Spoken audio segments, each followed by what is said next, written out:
Coming up on The World Today. This would be a July 4th weekend unlike any other in the United States, and more states are rethinking the lockdown restrictions as a number of COVID-19 cases continue to spike. Former girlfriend and longtime associate of late accused sex offender Jeffrey Epstein, Ghislaine Maxwell, is arrested by the FBI in New Hampshire. And over 100 people are killed as Myanmar's Jade mine collapses.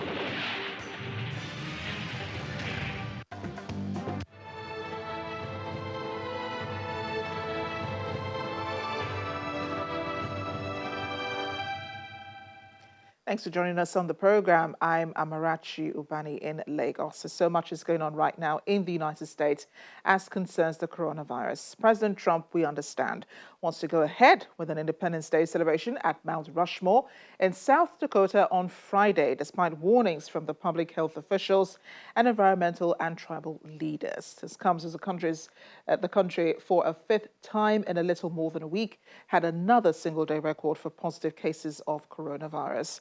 Meanwhile, there is a slowing decline in community COVID-19 cases in England. Here's the global update. In the UK, around 75 countries are expected to be exempt from travel quarantine rules. Previously, the government had indicated it was working to establish a relatively small number of travel corridors where people would not have to self-isolate on arrival in the UK.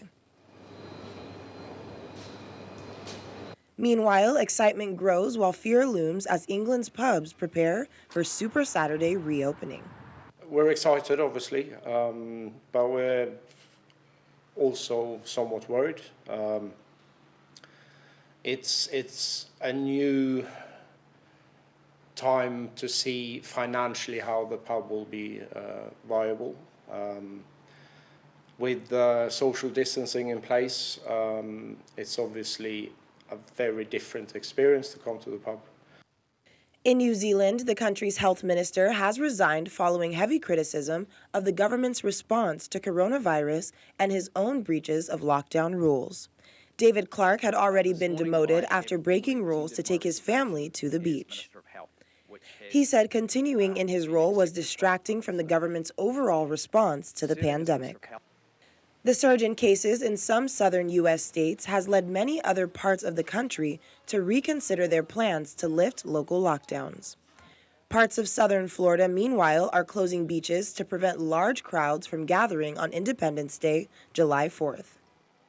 Dr. Anthony Fauci, the country's top expert in infectious diseases, says leaky lockdowns fueled the coronavirus in the U.S., adding that the U.S. risks an even greater outbreak if surges in cases is not controlled. In Colombia, the total of confirmed coronavirus infections climbed just over 100,000 on Wednesday as the country's quarantine measures carry on and intensive care units reach capacity. Wednesday also marked the highest ever daily increase in confirmed cases, with an increase of 4,163. Confirmed coronavirus cases totaled 102,009, with 54,941 of them being active. The death toll sits at 3,470. In Mexico, the death toll has now exceeded that of Spain, an early hotspot. Mexican authorities announced 741 further deaths on Wednesday, pushing the national tally to 28,510, more than Spain's 28,364. Mexico now has the sixth highest number of virus-related deaths in the world, as the virus's spread continues to rise in Latin America. We're also learning that former girlfriend and longtime associate of late accused sex offender Jeffrey Epstein has been arrested by the FBI on charges of helping to lure underage girls who were then sexually abused by Epstein. Ghislaine Maxwell was arrested this morning in Bradford, New Hampshire, about 25 miles west of Concord. She's expected to appear in federal court in New Hampshire today to discuss her bail or continued detention, according to a law enforcement official. Epstein was awaiting trial on charges of trafficking minors when he was found hanged in an apparent suicide while in a New York City jail in August. The indictment charged Maxwell with conspiracy to entice minors to travel to engage in illegal sex acts, enticement of a minor to travel to engage in illegal sex acts, and conspiracy to transport minors with intent to engage in criminal sexual activity. She was also charged with 2 counts of perjury, according to the indictment by the acting U.S. Attorney for the Southern District of New York, Audrey Strauss. Channels Television's Maria Burr joins us now to discuss the latest development. Maria, great to see you as always. I'm glad you're in good health. So has Miss Maxwell appeared in court already? What else has happened from the time of her arrest until now? At this time, they're expecting her to be in court later on today. And so now that the arrest has happened, they will probably arraign her later on today. As you mentioned, she is being actually convicted potentially and being charged at this time with luring the young women that Jeffrey Epstein was having these underage relationships with. And so they're saying that she was a part of the process. And especially now that he has passed on, obviously there's still many women that are asking for justice as it relates to this crime. Can she appeal these charges? She can definitely appeal them. She will first today obviously hear the charges that will be brought against her. I'm sure she'll have her lawyers following that information. The question will be, will she be given any bond? Will she be allowed to not have to go to jail until her actual full trial takes place? And then at that time, once the charges are brought forth, she can then potentially appeal that. The greatest challenge she's going to face, again, is after all that's gone on and all the allegations against Jeffrey Epstein, and again, we know that it's taken this long to bring charges against her. So I'm pretty sure the prosecution has quite a bit of information that will tie her to the case. And let's talk about the reaction to her arrest, Maria, especially from those women who were molested and used by Epstein and his friends. Have they said anything concerning Maxwell's arrest? We're expecting that they probably will later on today. The women are obviously they have been behind, obviously trying to ensure that justice is brought forth. And so, in knowing many of them, knew that she had some part in it. And so they are obviously going to want to see justice brought forth. And again, to see her brought charges against her, since they believe that she was definitely a part of this trafficking of young women. And for a case like this, Maria, what are we looking at as punishment for her role in this whole escapade of Jeffrey Epstein? It's going to depend on how many charges are going to be able to be brought forth against her. You could be looking anywhere from probation, which is very minimal, where she would be, kind of on stay-at-home orders and looking at a couple of years of probation, all the way to 20, 30 years imprisonment. But, the likelihood is that she'll be somewhere in the middle. 10 to 15 years imprisonment is most likely what we'll probably see based off of what is believed to be her part in the process in luring the young women toward Jeffrey Epstein. It'll really take a lot for her attorneys to be able to fight against that because, again, there was clearly a number of women that were involved in this trafficking, and they're all underage. And so that is going to be the greatest piece, is looking at these women being under the age of 18. Maria, thanks again, and do keep your ears to the ground for us in Washington, and stay safe. Thank you. Thank you. The UK's National Crime Agency says a top-secret communication system used by criminals to trade drugs and guns has been successfully penetrated. The agency says it worked with forces across Europe in what has become the country's biggest and most significant law enforcement operation. Major crime figures were among 746 Europe-wide arrests after messages on EncroChat were intercepted and decoded. The NCA says more than 2 tons of drugs, several dozen guns, and £54 million in suspected cash have been seized. Officers also said to have prevented people being murdered after covertly monitoring planned attacks and threats to life on the encrypted servers. The NCA says the Europe-wide operation, which lasted over 3 months and involved police forces across the UK, has had the biggest impact on organized crime gangs it has ever seen. Despite the uproar in Hong Kong over the controversial China law, Chief Legislator of Hong Kong, Andrew Leung Kwan Yeon, says the newly adopted law on safeguarding national security in the Hong Kong Special Administrative Region will ensure the freedom and security of the region and help it to start anew. He says the passing of such a law by the National People's Congress Standing Committee reflects the nation's resolve to uphold the principle of one country, two systems. Also noting that all sectors in the HKSAR will make joint effort on the implementation and enforcement of the law, and that Hong Kong will embrace a brighter future under the protection of the law. Meanwhile, China's permanent representative to the United Nations, Zhang Jun, says Hong Kong's affairs are purely China's internal affairs and no external interference should be allowed. He also says China's law on safeguarding national security in Hong Kong complies with the basic principles of China's constitution and the law in Hong Kong. In addition to international condemnation for China's actions, the U.S. House of Representatives has approved new Hong Kong-related sanctions, which penalizes banks that do business with Chinese officials, but will also have to be approved by the Senate before going to President Trump. Critics say China's law ends freedom that were guaranteed for 50 years when British rule ended in 1997. Hong Kong affairs is the domestic internal affairs of China, and it allows no other countries to interfere. And it's not on the agenda of the Security Council. It's irrelevant to international peace and security.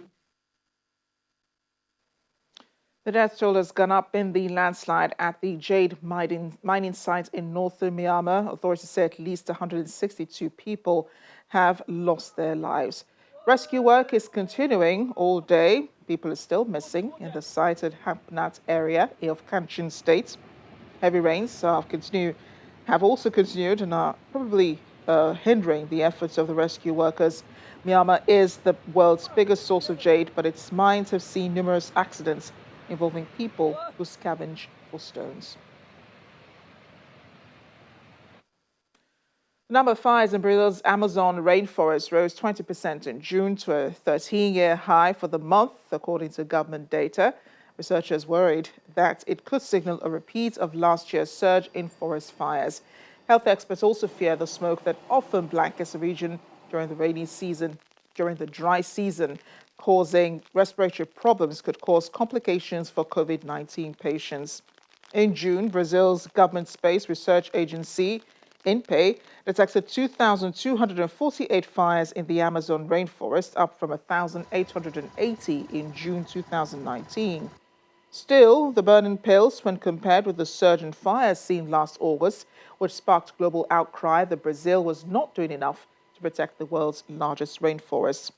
June 2020 averaged roughly 75 fires a day in the Amazon, compared with an average of nearly 1,000 blazes a day when fires peaked in August 2019. The 20th edition of the United States Human Trafficking Report has been released.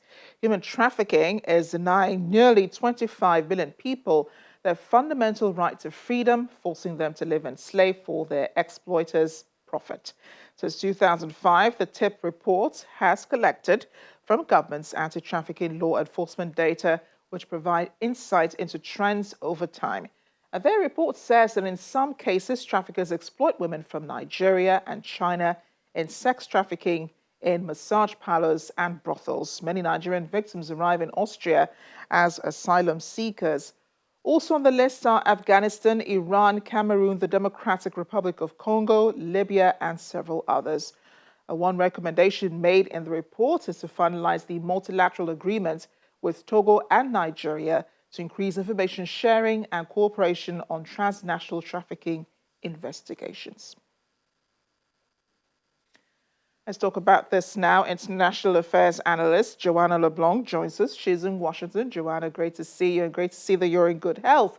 So how does the CSPA determine what countries will be added to this list?